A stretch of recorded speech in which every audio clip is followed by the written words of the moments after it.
Mila, je suis ravie de te recevoir. Je t'ai attendu, hein. Je suis désolée pour mon retard. Merci Ah non, d'avoir je faisais attendu. pas référence à ça. Je disais je t'ai attendu dans le sens je t'ai attendu. J'attendais ta venue avec impatience. Sur En toute intimité. Donc Mila, tu as pris la lumière déjà dans Les Princes de l'amour 3. Ça c'était sur W9. Grâce ou pas grâce, hein, je ne sais pas, à ta relation tumultueuse avec Nicolas. Et tu avais été également dans le Bachelor. J'ai appris ça.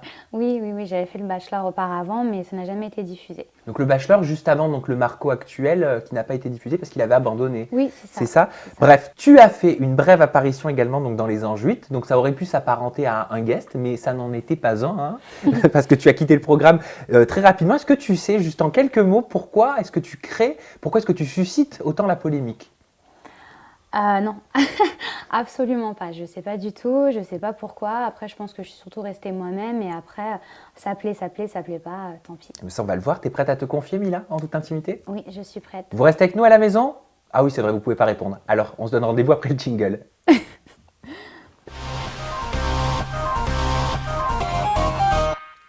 Alors, avant de te faire réagir, Mila, sur les nombreuses controverses, j'aimerais m'intéresser à toi, à la jeune Mila. Alors, je sais que c'est pas évident forcément de se livrer, de se confier à quelqu'un qu'on ne connaît pas, mais j'espère que tu vas profiter de cet instant pour essayer. J'aimerais savoir comment est-ce qu'elle était, Mila, quand elle était enfant?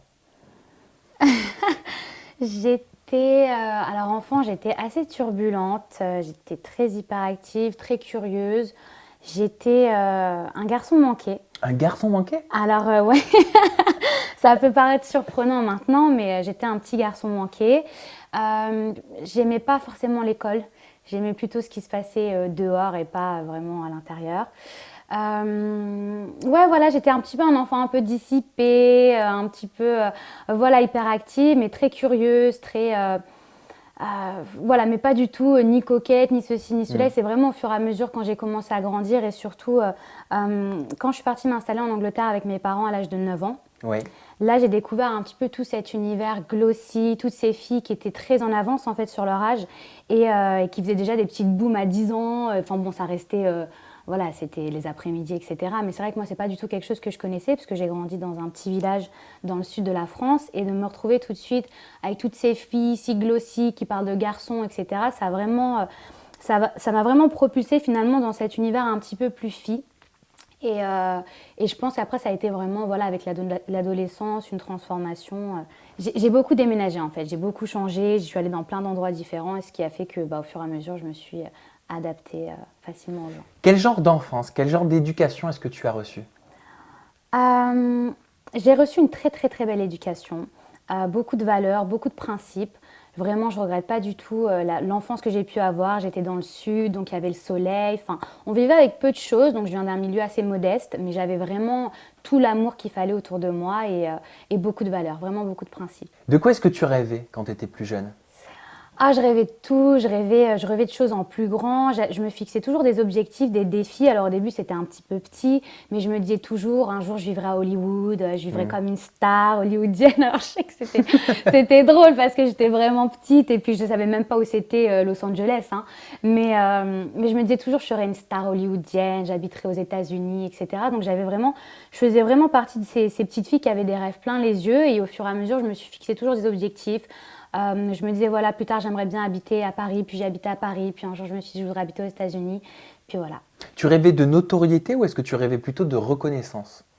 Non, ni de notoriété, ni de reconnaissance, plutôt de vraiment atteindre mes objectifs, c'est-à-dire me fixer un but et dire, voilà, j'ai pu le faire. C'est-à-dire partir de peu de choses et finalement arriver au fur et à mesure à ce que je voulais. C'était pas une question, je savais même pas ce que c'était la notoriété, c'était vraiment pas ça. C'était surtout atteindre mes buts, moi, personnels. Je te propose, Mila, de te faire visionner une petite séquence vidéo.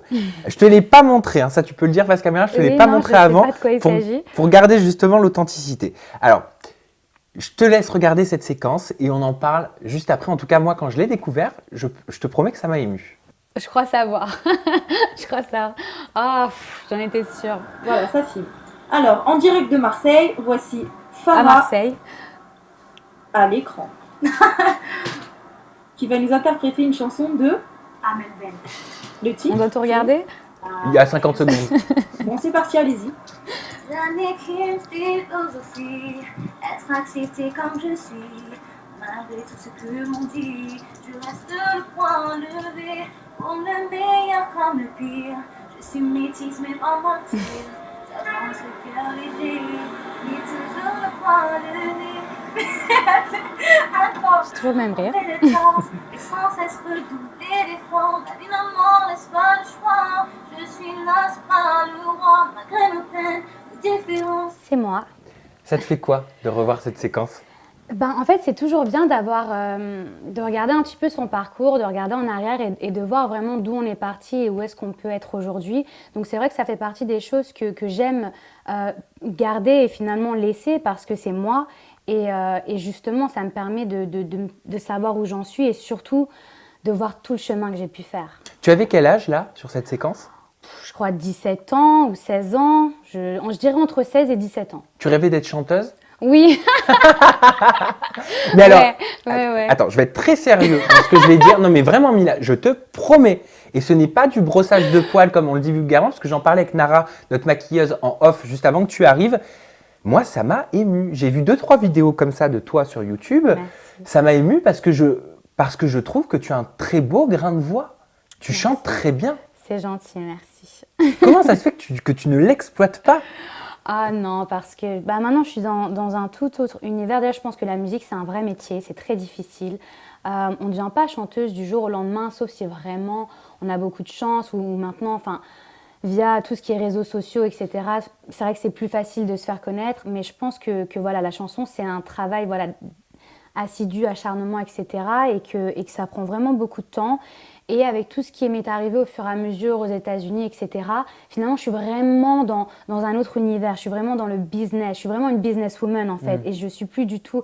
La chanson, ça reste une passion. C'est vraiment quelque chose que j'aime beaucoup. J'adore regarder The Voice. J'aime bien écouter les gens chanter. C'est quelque chose que j'aime parce que, voilà, ça fait un petit peu partie de moi. Mais non, j'ai complètement renoncé à...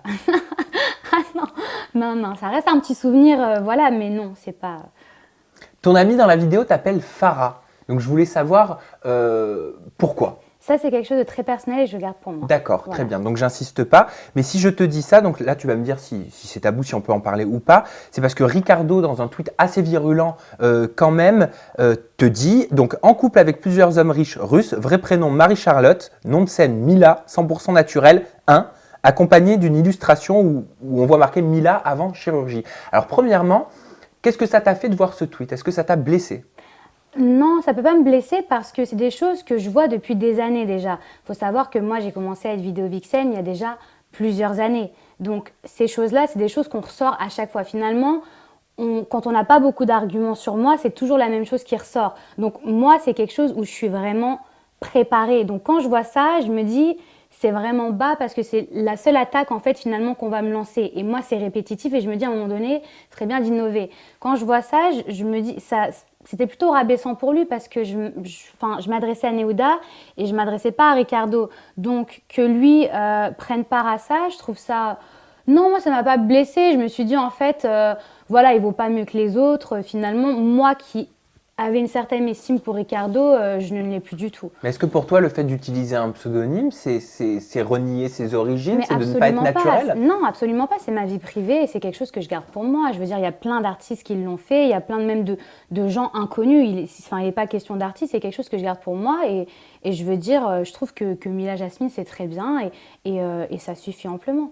Voilà. Ce que je veux dire, c'est que ça ne te gêne pas qu'il ait prononcé ce qu'il dit, être ton vrai nom? Je veux dire, c'est ton intimité. Non, mais oui, bien sûr que c'est mon intimité, mais après, c'est des choses qui ont déjà été vues sur le net, donc c'est pas quelque chose de nouveau. Je veux dire, c'est des choses qui ont déjà été là. Après, je veux dire, si en fait, tu penses me piquer ou m'insulter parce qu'en fait, tu parles de mon prénom, moi, en fait, je crois que je suis une des plus saintes nitouches de la planète, finalement, si on m'attaque que sur mon prénom, parce que je veux dire des choses sur Ricardo, il y en a à dire et je me rabaisserai pas à le faire. Je veux dire des gens de télé-réalité qui ont des dossiers, qui ont des sextapes, qui ont... Alors moi, si on m'attaque sur un prénom, je trouve que c'est plutôt... Ça te touche pas? Non, ça me touche pas, c'est pas... non. Dire que tu es en couple avec plusieurs hommes riches russes, c'est de la diffamation pour toi? Je sais même pas de qui il parle, je suis jamais allée en Russie, alors... Alors pourquoi il dit ça? Où est-ce qu'il a eu ces informations, Ouais, Ricardo? en fait, c'est facile, c'est la première chose qu'on trouve pour attaquer une fille quand elle vient un petit peu aux États-Unis, Oui. qu'on ne sait pas forcément ce qu'elle fait parce que je suis une fille assez mystérieuse sur ma vie. Oui. Et voilà, qu'un joli train de vie, on va tout de suite associer ça à quelque chose qui est sale et à des rumeurs. Et je pense que c'est trop facile parce que finalement, c'est toujours la même chose qui tourne en rond et je suis préparée à tout ça, donc ça ne m'atteint pas en fait. Tu dis que tu es mystérieuse sur ta vie, c'est volontaire? Oui, Tu as bien besoin de sûr. garder cette part de mystère, pourquoi? Pour te protéger? Pour me protéger, puis surtout c'est parce que ça m'appartient et c'est la seule chose qui me reste parce que là je suis exposée, donc si je peux pas garder une part de mystère, finalement, voilà, je trouve que tout arrive au fur et à mesure. C'est bien de se révéler petit à petit. Si on donne trop d'un coup, en fait, qu'est-ce qui nous reste? Plus rien. Il a tout supprimé, d'ailleurs, Ricardo, tu sais pourquoi? Déjà parce qu'il n'a pas le droit aux yeux de la loi de le faire, donc je pense que juridiquement parlant, voilà, mon avocat s'en est chargé. Et ensuite parce que c'est pas quelqu'un qui assume et parce qu'il sait très bien que moi je ne l'avais pas attaqué dans mes propos. Et puis le public, voilà, c'est un petit peu retourné contre lui, donc je pense que voilà, c'est pas nouveau, c'est quelqu'un qui réfléchit pas dans ses actions et finalement, quand il réfléchit plus de 2 minutes, il se rend compte qu'il a fait une bêtise. Mila, tu lui as répondu, jusqu'ici je n'avais rien contre lui, mais ce soir il a signé son arrêt de mort. Son arrêt de mort, c'est fort quand même. Je ne me suis pas adressée à lui. Qu'est-ce qui peut être fort? Je veux dire, quand on fait des insinuations par rapport à des hommes riches russes, c'est quand même une très très grosse insulte. Et je veux dire, signer ton arrêt de mort, je pense qu'il y a un monde en fait finalement qui nous sépare. Moi, je pars toujours du principe que je n'attaque jamais. Je ne me suis pas adressée à lui dans mes propos. C'est vrai. Voilà, et je veux dire, si lui a décidé de m'attaquer, il en paiera les conséquences, c'est normal. Dans la vie, action, réaction, donc là c'est normal. Et je peux pas laisser finalement passer ça. Même si ça m'atteint pas, il y a des jeunes gens qui me regardent et j'ai pas envie que finalement que ces jeunes gens puissent penser ça. Ou des gens qui bien m'aiment sûr. bien ou qui aimeraient me soutenir se disent... ça les empêche finalement de m'apprécier, de se dire « Ah mais il y a peut-être ça qui est vrai, donc finalement je peux pas la soutenir. Il y a une zone d'ombre, donc je peux pas la soutenir. » Et ça c'est hors de question en fait. Il a pas le droit de faire ça. Donc à un moment donné, dans la vie, voilà, il y a des sanctions pour ce genre de choses. Tu parlais d'avocate, ça veut dire que tu comptes le poursuivre en justice? C'est déjà fait. Tu l'as poursuivi en Oui, c'est justice, déjà donc fait. pourquoi? Pour diffamation? Oui, pour diffamation, pour insulte en public et également son père s'en est mêlé. Oui. Donc son père, moi je ne le connais pas, je sais même pas qui c'est. À un moment donné, il faut arrêter d'être ridicule, quoi. Je veux dire, son père, quoi. Donc à ce jour, c'est entre les mains de ton avocat? Oui, c'est entre les mains de mon avocat et du procureur, voilà. Ok. Tout est parti donc de Neouda à la base, c'est bien ça, je me trompe pas? Oui. Parce qu'elle a déformé notamment tes propos. Qu'est-ce qui s'est passé exactement? Qu'est-ce que tu avais dit réellement à Nadège? Non, c'est pas ce que j'avais dit à Nadège. En fait, ça s'est passé dans la maison. Je parlais avec Neouda. Oui. Et durant mon absence, Neouda est partie remixer, mettre de l'huile sur le feu parce qu'elle savait très bien que Nadège est une fille qui s'énerve au quart de tour. Et à ma grande surprise, quand j'arrive, Nadège m'a fait des sous-entendus, etc. Donc j'ai compris que voilà, il y a des choses qui avaient été dites en mon absence, alors qu'à la base, Neouda et moi, même si on n'était pas des grandes copines, on n'avait aucun différent. Et voilà, et tout simplement, quand on découvre les images, on voit certaines choses. Et j'ai pas manqué, sachant que j'ai passé que 4 jours, voilà, de faire savoir aussi au public. Et directement, je me suis adressée à Neouda, je ne suis pas passée par 4 chemins. Je lui ai dit, voilà, ton projet, c'est pas la chanson, ce sont les remixes. Alors ça a fait rire beaucoup de gens, mais je pense que pas mal de gens ont été d'accord. Gros clash avec Nadège? Gros clash qui aurait pu être battle de évité punchline. finalement. Oui, voilà, ça aurait pu être évité finalement, ce clash. Bien sûr, mais est-ce que tu lui en veux à Nadège de ne pas t'avoir écouté, de ne pas avoir cherché à t'entendre avant justement d'en arriver à ce gros battle de punchline quand même bien musclé? Je pense que c'est plutôt elle qui s'en veut, de ne pas avoir réfléchi avant. Elle s'est excusée ou pas? Oui, elle n'a pas dit mot pour mot je m'excuse, mais elle a reconnu ses torts. Et donc c'est une preuve de maturité de sa part. Aujourd'hui, vous êtes en quel terme avec Nadège? Ce n'est pas mon ami, mais c'est pas mon ennemi. Voilà, on a mis un petit peu les points sur les i, les barres sur les t. Voilà, de toute façon, c'était pas ma copine dans l'aventure, ça ne la sera pas après, mais au moins on n'est pas en guerre, en train de se clasher tout le temps sur Twitter. Elle a reconnu en regardant, regardant ce qui s'est passé, que c'était Neouda qui était en tort, et elle a su reconnaître ses torts. C'est pas tout le monde qui sait reconnaître ses torts, qui sait dire oui, ok, j'avoue, c'est vrai, c'est Neouda qui a remixé. Elle aurait pu rester sur sa position, mais au moins elle a eu l'intelligence de le faire. Sur le coup, ça t'a blessé ces propos? Parce que c'est vrai qu'ils étaient quand même musclés. Je me permets de les rappeler pour les personnes qui nous regardent, mais bon, ça restera quand même un clash mémorable. Miss Monde sur les réseaux sociaux est arrivée alors qu'en vrai, elle ressemble à rien. Regarde-toi avec ton gros cul, mes fesses, elles sont plus belles que ta gueule. Ça, c'est toi qui l'as dit. Ah, j'ai rigolé. Hein. C'est quand même aller très loin. dans les propos. Bah oui, ça allait très loin, mais enfin moi, tu sais, depuis mon plus jeune âge, j'ai vraiment l'habitude de finalement de ces petits clashs musclés sur le physique. Je sais que ça, c'est vraiment des arguments de collégienne. Sauf que moi, je suis en terminale à l'heure actuelle, donc pour moi, des propos de collégienne, ça reste, j'ai vraiment les armes contre tout ça. Donc quand quelqu'un m'attaque sur mon physique, qu'on m'attaque sur quelque chose que j'ai pu dire ou que j'ai pu faire, c'est légitime. Quand c'est sur mon physique, je sais que ça vole vraiment pas haut, et à ce moment-là, la personne va vite se ridiculiser parce que quand soi-même, on ne ressemble pas à Beyoncé, on n'attaque pas les autres sur son physique. Voilà, ça c'est vraiment le truc en dernier recours. Et c'est vrai que si on doit jouer à ce jeu-là, moi je sais très bien jouer à ce jeu-là. Sauf que, voilà, c'est ridicule. Je pense qu'elle s'est affichée toute seule et elle le sait. J'avais découvert Nadège dans Secret Story et j'avais aimé son personnage. Là, j'espère qu'elle joue un rôle parce qu'être méchante comme ça, tu crois qu'elle joue vraiment un rôle? Donc ça, c'était un de tes tweets. Hein. Oui, j'ai dit ça aussi durant le mag. C'est vrai que moi, je l'avais découvert dans Secret, et même si on a eu voilà, une altercation, je reconnais que c'est une fille que j'aurais pu soutenir dans Secret parce que j'aimais sa personnalité. Et de la voir et finalement de la côtoyer et de vivre avec elle, je me suis C'est le jour et la nuit. Mais c'était vraiment le jour et la nuit. Et puis c'est facile d'être fort dans une maison à 10, sauf que c'est quand même une émission, donc ça va sortir. Et il y a quand même 600 000 personnes qui regardent, donc c'est facile d'être forte à 10, mais devant 600 000 personnes... D'ailleurs, Nicolas m'expliquait en interview la semaine dernière contrairement à ce qu'elle pouvait dire face caméra, elle le vivait pas forcément bien, hein, cet acharnement contre elle. Moi, je pense qu'elle le vit très mal, mais après, comment t'expliquer? C'est pas sa première télé, Nadège, donc on a du mal à lui trouver des excuses. Tu vois, quelqu'un qui, par exemple, débuterait, se dirait bah, c'est pas moi, c'est pas mon image, j'ai voulu m'imposer dans une maison, c'était difficile, fallait que comment on dit ça? Fallait que je me dissocie, fallait qu'on me remarque. C'est difficile de faire sa place, surtout dans Les Anges.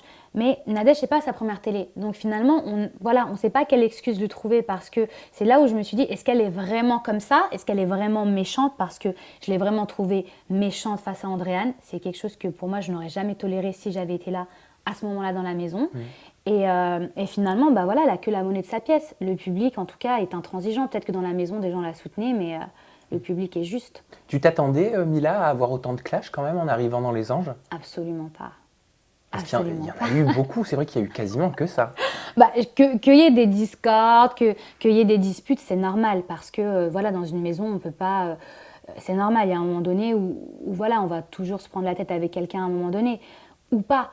Mais là, vraiment, pour des futilités, c'est vrai que moi, je me suis sentie dans une maison où il y avait beaucoup de gens qui se sentaient...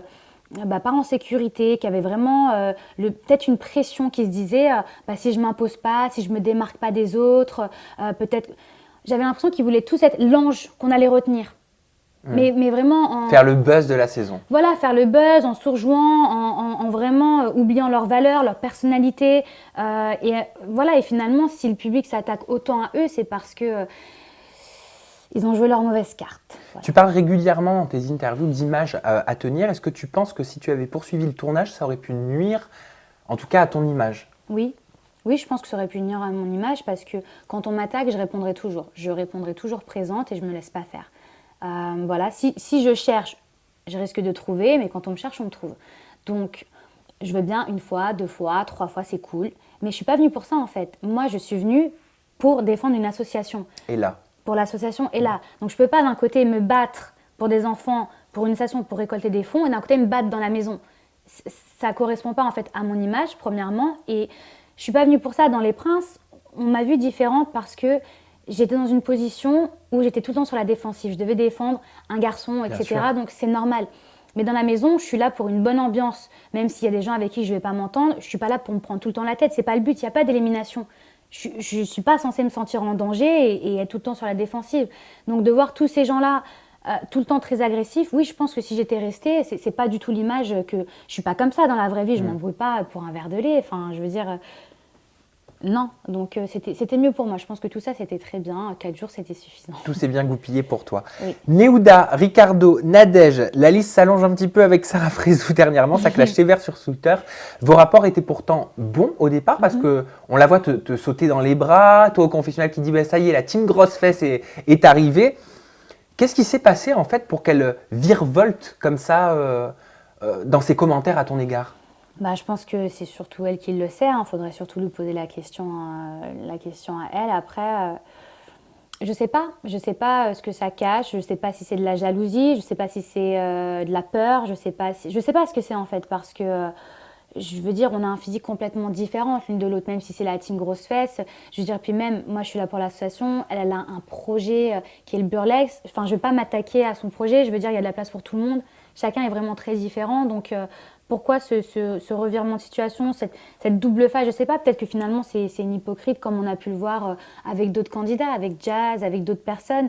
Je pense qu'il n'y a pas forcément d'excuses. Elle est peut-être juste comme ça, voilà. Tu aurais pensé ça d'elle quand même avant? Parce que vous Non, vous côtoyez. Hein. absolument pas. Bah non, je veux dire, moi je vais pas donner l'heure à quelqu'un qui me crache sur mon dos. Enfin, je veux dire. C'est triste de faire ça pour toi? Ça paraît un milieu compliqué, la télé-réalité quand même. On a l'impression que ça se fait des sourires et puis que par derrière, ça peut planter un couteau à n'importe quel moment. Bah J'ai oui, pas fait exprès d'utiliser cette image. Bah, j'avais l'impression que c'était un petit peu le cas en fait. Elle me serre dans les bras, elle me saute dessus. Puis après, voilà, je sais qu'au fur et à mesure de l'aventure, le dernier jour, ça s'est vraiment dégradé entre nous. Mais entre le premier jour et le dernier jour, enfin, il s'est passé, même si ça fait que 4 jours, dans une maison, c'est beaucoup. Oui. Je veux dire, pour que des rapports se dégradent avec quelqu'un, 4 jours, c'est beaucoup. Et c'est vrai que dès le départ, quand je vois dans les premières interviews que dès le début, dès que j'arrive, c'est ça qui est surprenant. En fait, c'est ça qui m'a vraiment déçue. C'est ça qui m'a vraiment déçue. Mais voilà, j'ai confiance en moi, j'ai confiance aux gens qui regardent. Je me dis, si moi je suis restée moi-même et que je suis restée vraie vis-à-vis d'elle, en fait, j'ai pas d'inquiétude et j'ai pas de remords à avoir. Tu vois ce que je veux dire? C'est les gens, quand ils regardent, ils se disent, bah, c'est elle qui a déconné, c'est elle qui est hypocrite. Moi, je m'en vais, mais sereine, vraiment sereine. J'ai rien perdu, moi.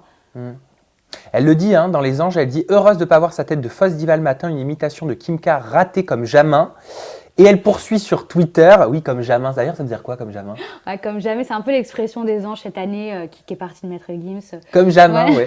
J'ai lu ça. Et elle continue sur Twitter, mais ça va loin hein, quand même, parce qu'elle utilise des mots, elle te traite quand même de chienne.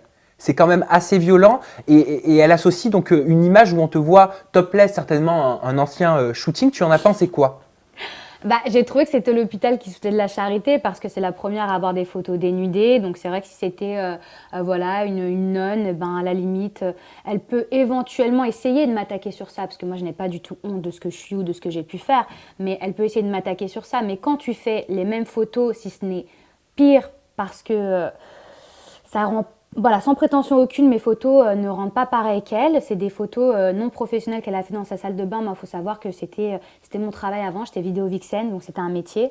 Je trouve que voilà, c'est un peu rigolo en fait. C'est, je sais pas comment t'expliquer, mais tu peux pas attaquer quelqu'un sur quelque chose quand tu fais la même chose en fait, tu vois. Juste petite question, c'est quoi vidéo vixen pour les personnes qui ne savent pas? Alors, vidéo vixen, ce sont des filles un petit peu sexy, pulpeuses, qui vont être dans des clips, qui vont faire des photos shoot en maillot de bain. Ça reste très sexy, c'est très américain, donc c'est très... Oui, exact. Voilà. Et ça, tu l'assumes totalement? Bah, bien sûr, ça fait partie de moi, sinon je ne serais pas ce que je suis aujourd'hui. Donc pour toi, ça ne te touche pas qu'elle t'attaque là-dessus? Bah, ça ne peut pas me toucher, puisque c'est des choses que j'ai fait et que j'assume. C'est pas quelque chose que j'essaye de cacher, même si j'ai évolué et que je ne fais plus ce que j'ai pu faire. Ça me Normal. Voilà, mais ça ne me gênerait pas demain de poser pour FHM une très belle couverture et de le faire. Je veux dire, j'ai pas honte, je n'ai pas changé radicalement. Bien sûr. Ça fait partie de moi. Mais en fait, chacun fait ce qu'il veut. Voilà, moi, exactement, mais ça ne m'atteint pas dans le sens où elle a fait la même chose. Tu ne peux pas attaquer quelqu'un si toi-même tu fais la même chose. Fais ce que je te dis, mais ne fais pas ce que je fais. Enfin, c'est un peu n'importe quoi. Donc, Une trêve avec Sarah Frézou, c'est possible ou pas? Mais moi, j'ai arrêté moi, je ne lui réponds plus. Quand tu disais le mot chienne, en fait, moi, je trouve que c'est une fille à qui j'ai donné beaucoup d'importance parce que, bon, voilà, on avait des comptes à régler et j'ai mis carte sur table, mais après, je ne vais pas chaque semaine, en fait, faire la camionneuse, faire du rentre-dedans. Je n'ai pas que ça à faire. Mes internautes tu ne vas pas nourrir le buzz? Non, je vais pas. C'est un mauvais buzz. C'est quoi? Enfin, c'est n'importe quoi. Mais si elle s'excuse, si elle vient vers toi en te disant voilà, je sais pas ce qui m'a pris, j'ai déconné, voilà, ça peut arriver hein, de reconnaître ses erreurs. Est-ce que tu serais prête à l'écouter? Non, je ne suis pas une fille qui pardonne.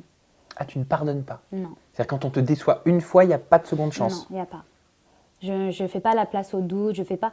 Pour moi, tu sais, il y a une expression qui dit donner une chance à quelqu'un qui a essayé de te tirer dessus, c'est un petit peu lui donner une chance de recommencer. Tu vois ce que je veux dire? Quelqu'un qui t'a loupé, c'est de lui donner une chance de vraiment te toucher. Bien sûr. Donc pour moi, qu'on se dispute, qu'on se traite, c'est une chose, mais quand tu me trahis, quand tu fais la sournoise, quand tu as du vice comme ça, c'est que tu n'as jamais été mon ami. Donc c'est pas une perte pour moi et il n'y a pas de deuxième chance à te laisser. Mila, je te remercie pour cette première partie. Mais oui, tu le sais parce que je te l'ai dit en off, c'est que la première partie de ton interview. Il y a encore beaucoup de thèmes à aborder. Bah oui, parce qu'il y a de la matière, hein. Il y a de la matière, voilà. Et pour pas faire une interview comme on ne peut pas, parce que je suis transparent avec les personnes qui nous regardent, on ne peut pas faire une interview de 40, Bien 50 minutes, eh bien on l'a fait en 2 temps, mais ça veut dire 2 fois plus de plaisir. En attendant pour cette partie, merci de nous avoir suivis. Le Twitter de Mila, c'est @IamMilaJasmine. Le hashtag de l'émission, c'est #ETI pour En Toute Intimité. Vous réagissez, on fait tourner, on fait buzzer cette interview. Mila, on bouge pas, on reste là. Ok. Allez, on se retrouve la semaine prochaine.